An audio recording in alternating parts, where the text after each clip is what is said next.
seus pequenos. Lá todos! Gente, eu estou aqui com essa pessoa maravilhosa.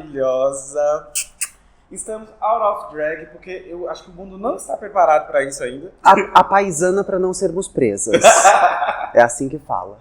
Então, eu estou aqui com a Rita ou com o Guilherme. Hoje com os dois, com né? os dois misturados. Eu tô só com as unhas da Dimitra aí. Eu vou falar que estou com Dimitra, porque é muito mais chique. Bucana ainda.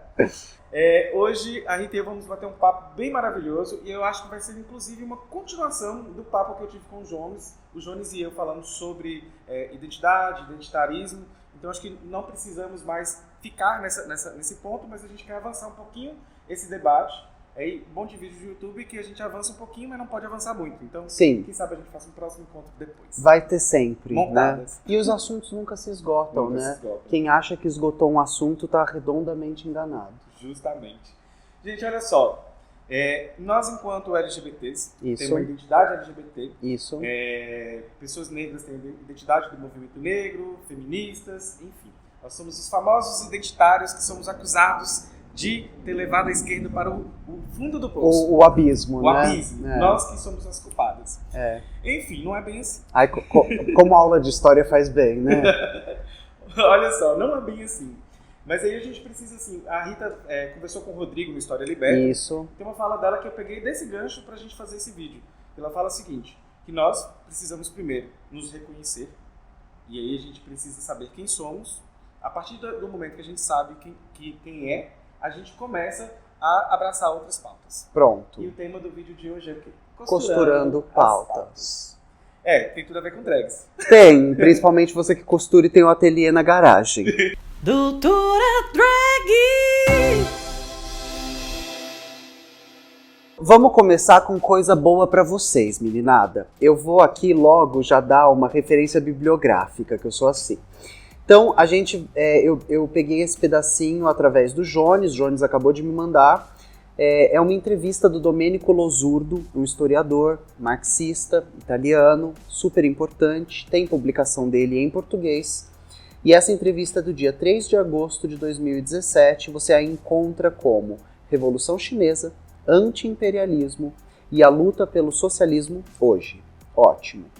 Aqui nessa entrevista tem essa seguinte citação que me salta aos olhos e eu acho que é ótima para que a gente dê esse pontapé inicial na discussão.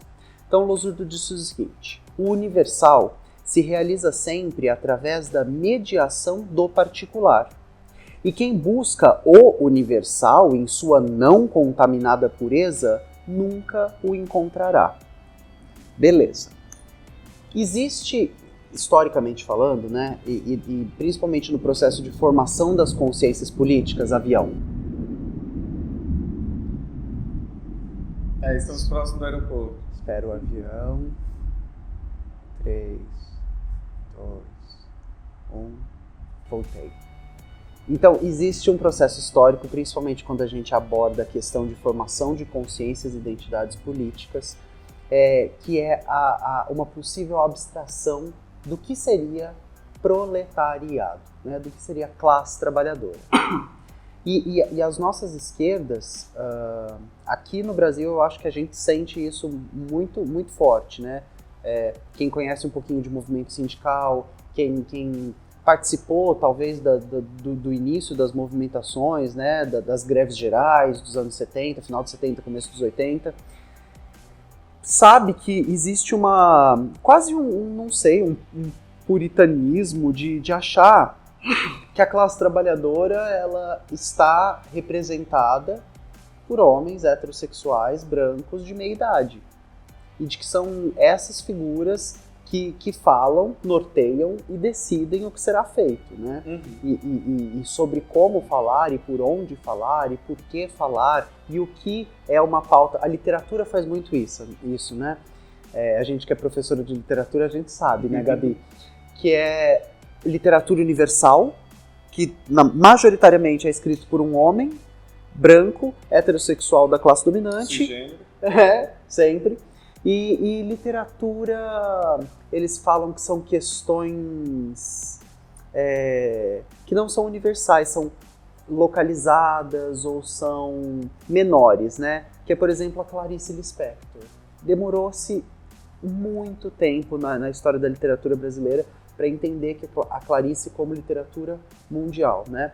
E quando eles fazem isso com Machado de Assis, eles esquecem de fazer recorte de raça e classe, né? O Machado, ele tirava sarro da burguesia brasileira. O Suassuna, ele é regional, Né? porque é Nordeste. Porque a não é Nordeste, São Paulo. exato, ele não tá falando sobre a condição humana. Ele não tá falando sobre questões humanas, não, ele tá falando sobre um regionalismo bobinho, trivial, pra dar Guimarães, risada. lá em Minas.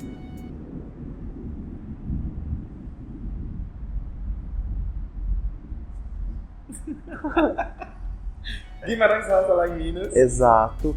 E aí, beleza. Então, quando a gente consegue fazer esse paralelo e olhar para a literatura, a gente consegue fazer esse paralelo e olhar para a política.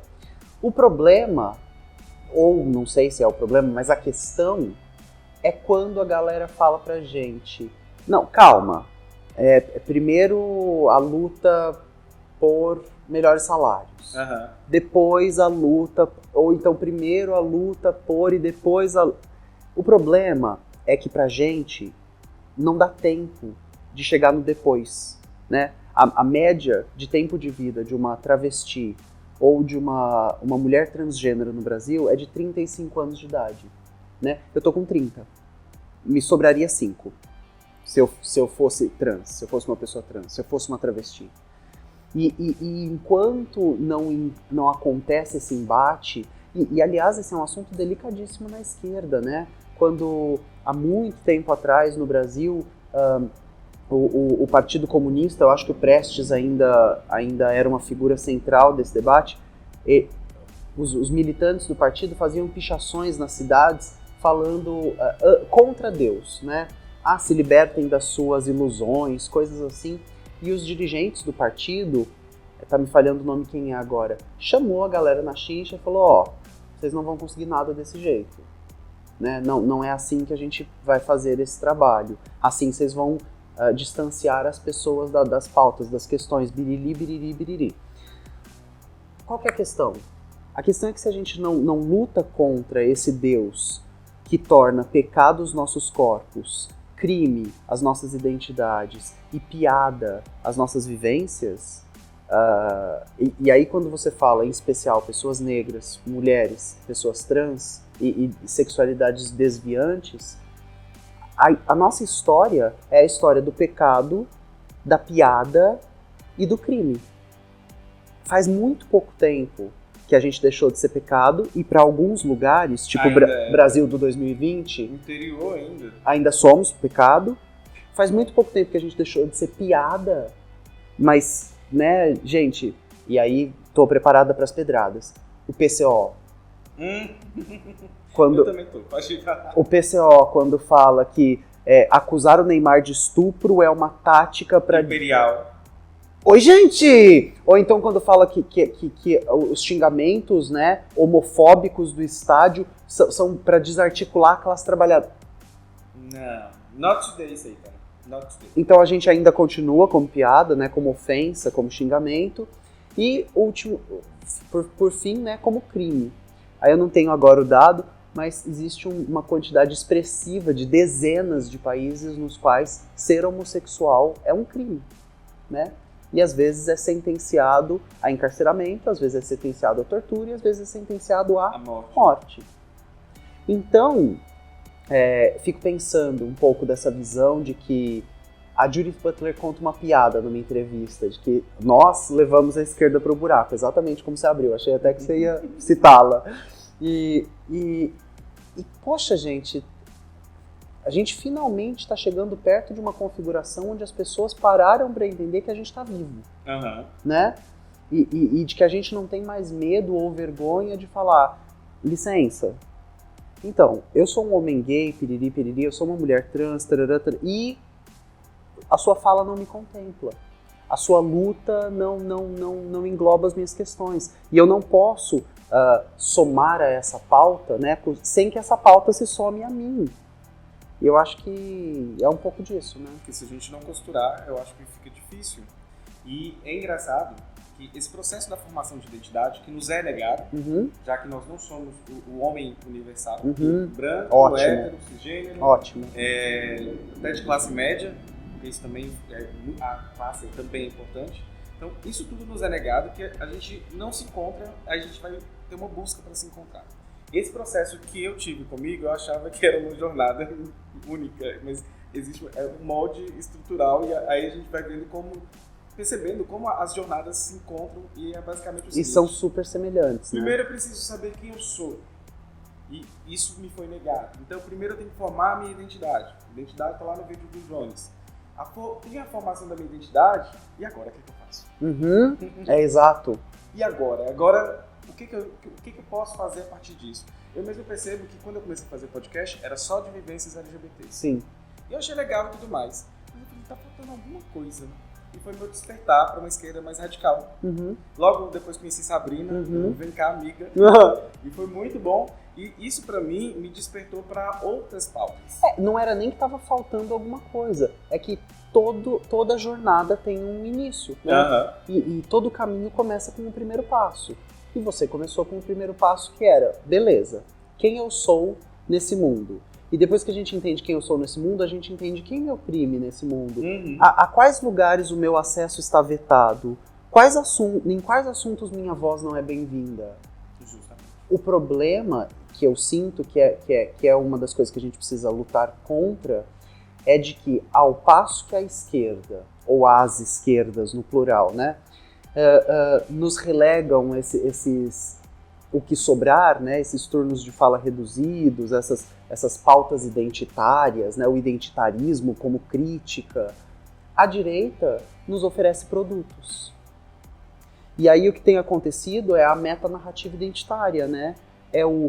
Aceita seu cabelo, agora a gente te oferece shampoo. Olha, aceite seu corpo, a gente acabou de lançar uma linha de moda plus size. Olha, aceite a sua sexualidade, a gente vai abrir uma boate pra você, uma indústria fonográfica pra você, uma indústria de filmes pra você. E qual dos dois lados será mais sedutor? Se eu aparecer com uma garrafa d'água do nada? Pode. Você pode até invocar ela assim. Na pausa, você fica parada. Vamos lá ver se é super. Tava filmando? Pronto. Vou aproveitar. Invoquei a minha. Isso é importante a gente pensar.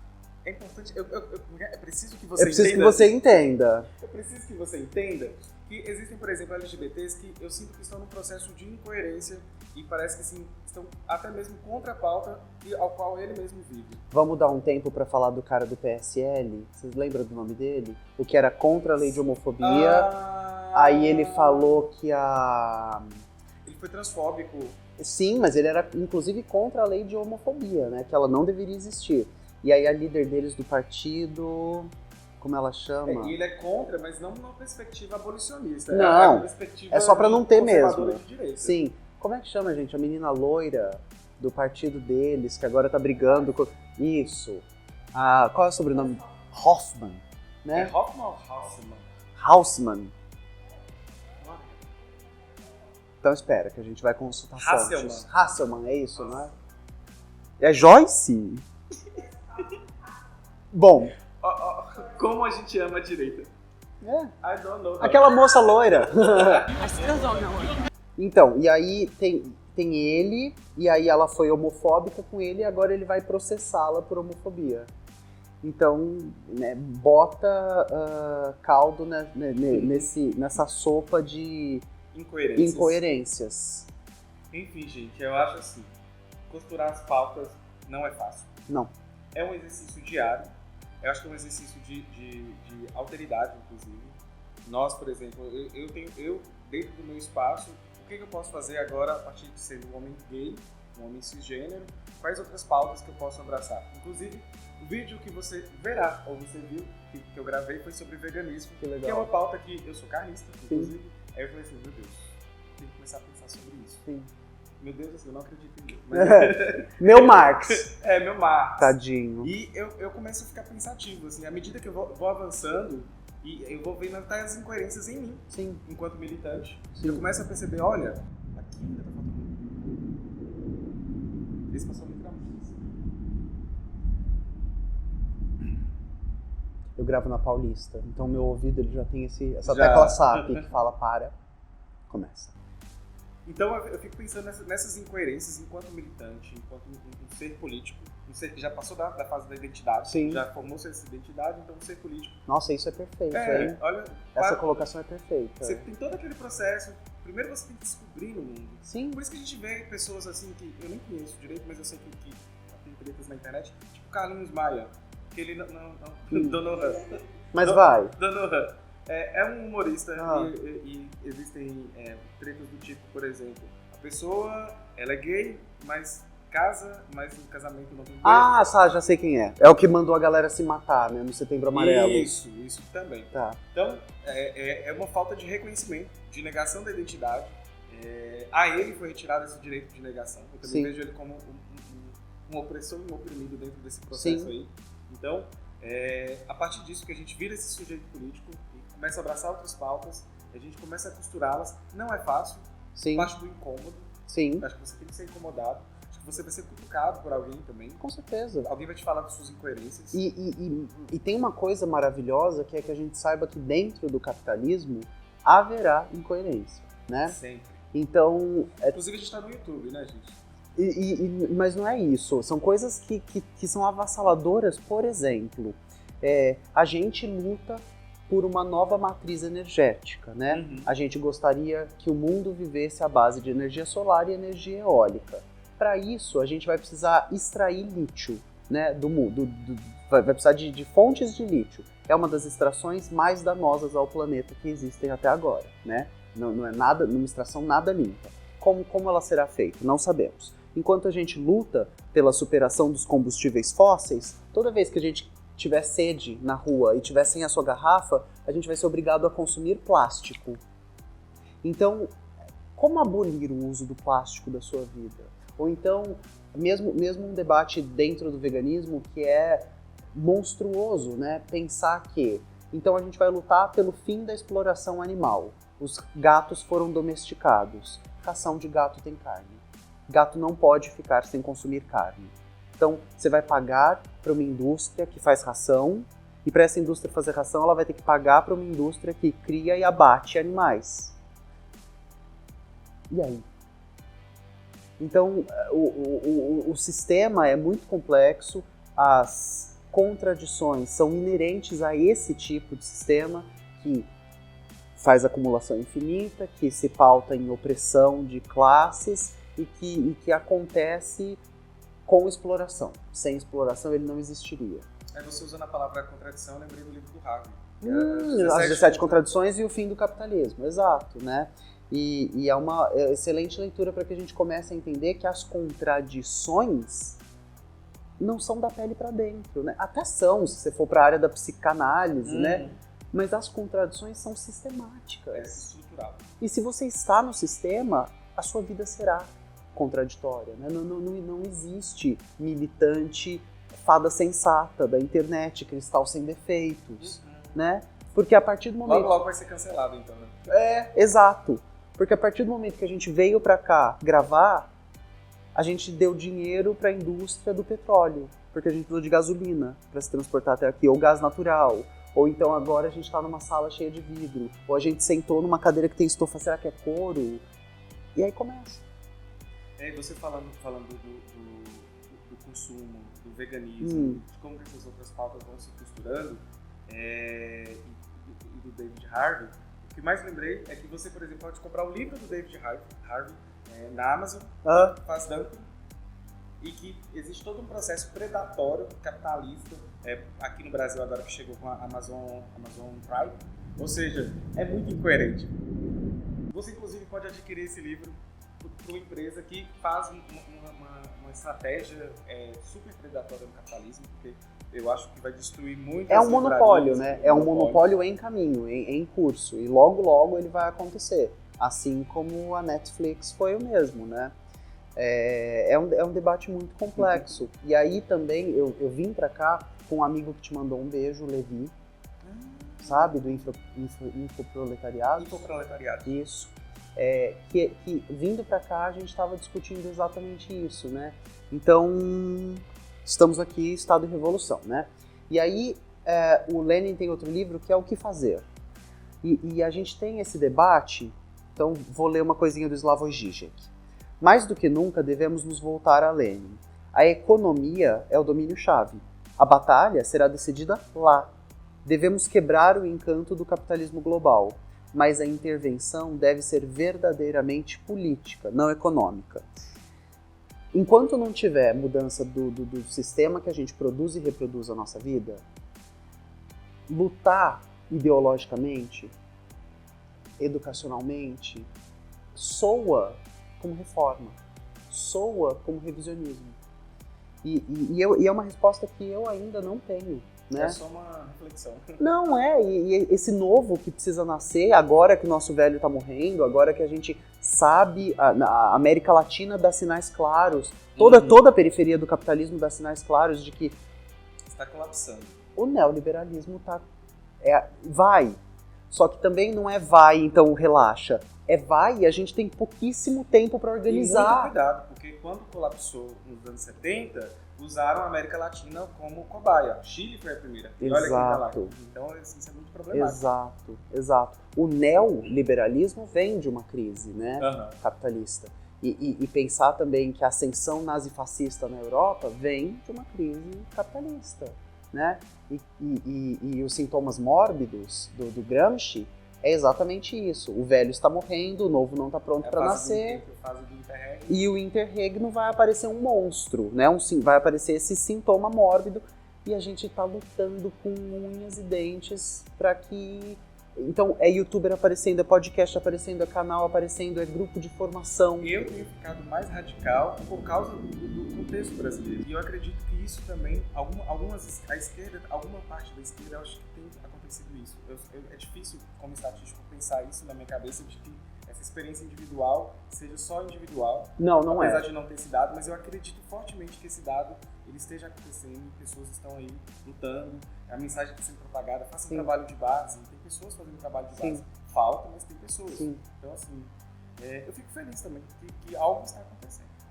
E não sei se é porque a gente não tinha o acesso às redes sociais, porque as redes sociais não existiam, mas eu sinto que agora existe uma coisa acontecendo que, pelo menos desse tempo que eu tô viva, os últimos 30 anos que eu tô aqui, me soa muito forte, muito sociais, novo. Né? Porque tem a minha fase que eu namorei, inclusive, o Pierre Bourdieu, tivemos um trelelê no ensino médio. Mas eu fico pensando que, sei lá, ao passo que a gente não tem as respostas, a nossa questão fundamental é descobrir as perguntas e socializar as perguntas, para que a gente não se pegue nesse o mundo é mau, vou ficar paradinho na minha, sabe? E talvez isso é costurar a pauta. Falar com outras pessoas sobre as suas questões, para ver se as suas questões são suas. Sobre afeto também, militante. É sobre afeto, né? Tinha uma pichação no muro do Chile que não é depressão, é falta de justiça social. Então, quanto de costurar a pauta não é externalizar as suas questões para um grupo, para que o grupo entenda se essas questões são individuais ou são grupais, né? E a partir do momento que esse grupo, né, já pensou se fosse a comunidade LGBT? Já pensou se todo mundo que vai para o Pride, né, como chama isso em português? Parada LGBT. Para parada. Se todo mundo que vai para parada votasse consciente, se organizasse, demandasse ações no bairro, fossem além da pauta, inclusive, e o que eu falo muito para as pessoas que eu conheço, que são próximas, eu adoro muito com projetos sociais para trabalhar gênero e sexualidade. Porém, por exemplo, a gente está num projeto especificamente agora e a gente não consegue entrar com a pauta de gênero e sexualidade. E tá ok. Mas a gente está fazendo algo, está próximo daquelas pessoas. As pessoas, crianças, estão vendo que existem pessoas diversas, sexualidades diversas, porque eu tenho certeza que eles sabem que eu sou gay. Claro, se você chega com essas unhas belíssimas para dar aula.